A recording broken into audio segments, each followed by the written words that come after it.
करें कि पहले 30 ओवर गेंदबाजों का समय है और उन्हें उनका समय दें। गेंदों को छोड़ें, जितना संभव हो उतना ठोस खेलने की कोशिश करें और फिर गेंद के पुराने होने पर इसका फायदा उठाने की कोशिश करें। तो यही मेरी योजना है और यह बहुत सरल है और मुझे यकीन है कि यह सभी के लिए योजना है।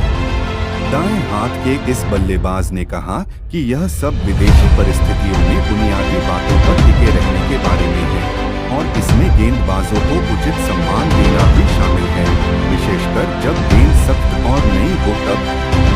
राहुल ने कहा, यह सभी के लिए उन शुरुआती 20 से 30 गेंद को पार करने के बारे में है और हर कोई ऐसा करने की पूरी कोशिश कर रहा है और यह एक लंबी सीरीज है। हमने अब तक 3 मैच में 5 पारियां खेली हैं, इसलिए मुझे यकीन है कि अगली बार जब हम बल्लेबाजी करेंगे तो हर कोई अपनी खुद की योजना बनाएगा। राहुल बॉर्डर गावस्कर ट्रॉफी में अब तक हैरिक और क्रेटा की मिसाल रहे हैं, जबकि अन्य भारतीय बल्लेबाज नई गेंद के खिलाफ कमजोर नजर आए हैं। राहुल की सफलता इसलिए भी उल्लेखनीय है क्योंकि सीरीज की शुरुआत से पहले वह पहली पसंद के सलामी बल्लेबाज नहीं थे। उन्होंने पहले टेस्ट में अच्छा प्रदर्शन किया और फिर कप्तान रोहित शर्मा ने स्वयं निचले क्रम में उतरने का फैसला किया।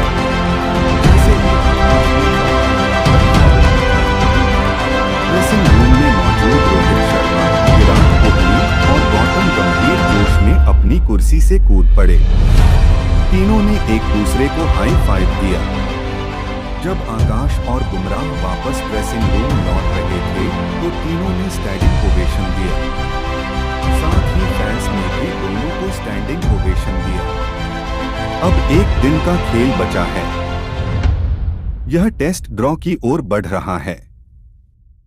भारत ने आज 4 विकेट पर 51 रन से आगे खेलना शुरू किया।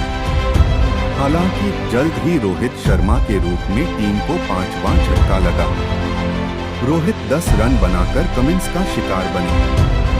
इसके बाद राहुल ने जडेजा के साथ 67 रन की साझेदारी निभाई। राहुल शतक से चूक गए और 139 गेंद में 8 चौके की मदद से 84 रन बनाकर आउट हुए। इसके बाद नीतीश रेड्डी और रवींद्र जडेजा ने 7वें विकेट के लिए 53 रन की साझेदारी निभाई। नीतीश 16 रन बनाकर कमिंस की गेंद पर बोल्ड हो गए। वहीं सिराज 1 रन बना सके। वहीं दूसरे छोर पर मौजूद जडेजा ने टेस्ट करियर का 22वां अर्धशतक लगाया। वह 9वें विकेट के रूप में आउट हुए। उन्हें कमिंस ने मार्श के हाथों कैच कराया। जडेजा ने 123 गेंद में 7 चौके और 1 छक्के की मदद से 77 रन की पारी की। इसके बाद बुमराह और आकाश ने हिम्मत दिखाई और भारत को फॉलोन खेलने से बचा लिया। दोनों ऑस्ट्रेलिया की लीड को और कम करने की कोशिश करेंगे। ऑस्ट्रेलिया की ओर से कप्तान कमिंस ने अब तक 4 विकेट लिए हैं। वहीं मिचेल स्टार्क को 3 विकेट मिले। जोश हेजलवुड और नाथन लियोन को एक विकेट मिला। इससे पहले सोमवार को यशस्वी 4 run, Gill 1 run, Virat 3 run और पंत 9 रन बनाकर आउट हुए। भारत पर फॉलोन का खतरा मंडरा रहा है। टीम इंडिया को फॉलोन बचाने के लिए 12 रन की जरूरत है। टीम इंडिया ने 9 विकेट गंवाकर 234 रन बना लिए हैं। बुमराह और आकाश के बीच 21 रन की साझेदारी हो चुकी है। दोनों हिम्मत और बहादुरी से बल्लेबाजी कर रहे हैं। विराट कोहली का साल 2024 में खराब प्रदर्शन का सिलसिला जारी है। भारत और ऑस्ट्रेलिया के बीच ब्रिस्बेन टेस्ट के तीसरे दिन 3 रन बनाकर वे आउट हो गए। उनका विकेट जॉश हेजलवुड ने लिया। विराट कोहली एक बार फिर से ऑफ स्टंप के बाहर जाती गेंद से छेड़छाड़ करते हुए आउट हुए।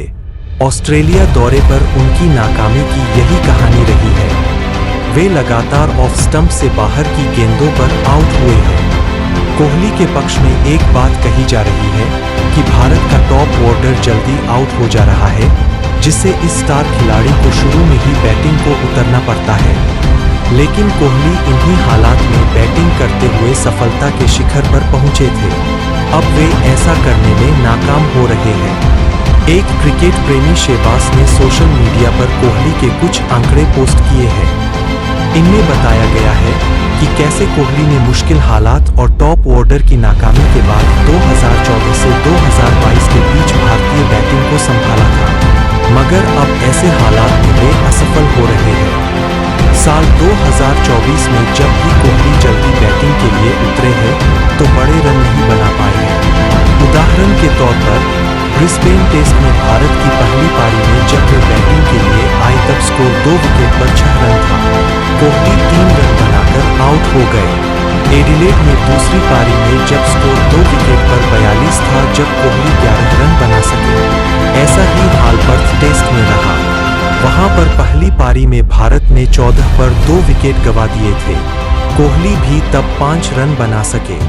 दूसरी पारी में जब वे उतरे तब भारत का स्कोर 200 के करीब था और कोहली ने शतक लगाया था। भारत का पूर्व कप्तान विदेश में ही नहीं बल्कि देश में भी इसी हाल से गुजर रहा है। न्यूजीलैंड के खिलाफ बेंगलुरु टेस्ट में 1 विकेट पर 9 रन के स्कोर पर बैटिंग के लिए आए और बिना खाता खोले आउट हुए। मुंबई में 16 पर 2 विकेट के स्कोर पर उतरे और 1 रन बना सके।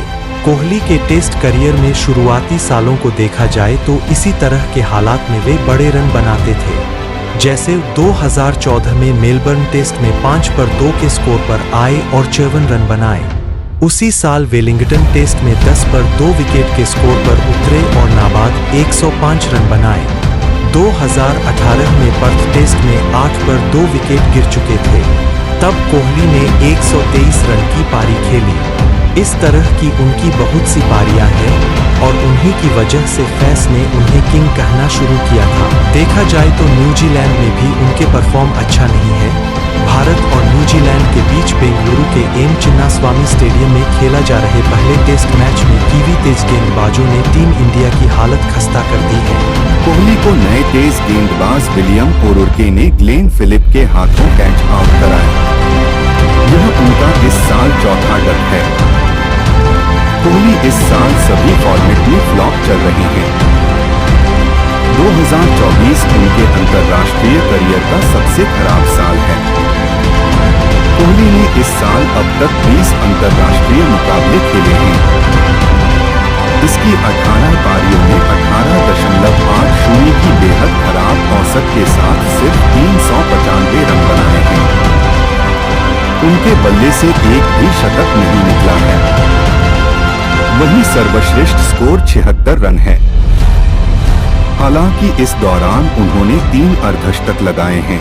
साल 2024 में कोहली ने टेस्ट क्रिकेट में 4 मुकाबले खेले हैं और इसकी 7 पारियों में 26.16 की औसत से सिर्फ 157 रन बनाए हैं। उनके बल्ले से एक भी शतक या अर्धशतक नहीं निकला है। यह उनके टेस्ट करियर का दूसरा सबसे खराब साल साबित हो रहा है। इससे पहले उन्होंने साल 2020 में 3 मुकाबले खेले थे। उसकी 6 पारियों में 19.33 की औसत से 116 रन बनाए थे। उनका सर्वश्रेष्ठ स्कोर 74 रन था। वनडे क्रिकेट में कोहली ने इस साल 3 मैचों की 3 पारियों में 19.33 की औसत से सिर्फ 58 रन बनाए हैं। उनका सर्वश्रेष्ठ स्कोर 24 रन रहा है। वहीं अंतर्राष्ट्रीय 2-0 क्रिकेट में उन्होंने 10 मुकाबले खेले हैं। इसकी 10 पारियों में 18 की बेहद खराब औसत के साथ सिर्फ 180 रन बनाए हैं। उनकी स्ट्राइक रेट 119.20 की रही है। न्यूजीलैंड के खिलाफ इस मैच में वे नंबर 3 पर बल्लेबाजी करने उतरे और एक बार फिर फ्लॉप रहे। टेस्ट क्रिकेट में नंबर 3 पर बल्लेबाजी करते हुए विराट अपने 7 पारियों में 16.16 की औसत से रन बनाए हैं। इस दौरान उनका सर्वोच्च स्कोर 41 रन रहा है। इन आंकड़ों के लिहाज से ये साफ पता चलता है कि वो तीसरे नंबर पर सफल बल्लेबाज नहीं रहे हैं। विराट इससे पहले वानखेड़े में न्यूजीलैंड के खिलाफ ही 0 पर आउट हुए थे, जो एक बार फिर बेंगलुरु टेस्ट में दोहराया गया है।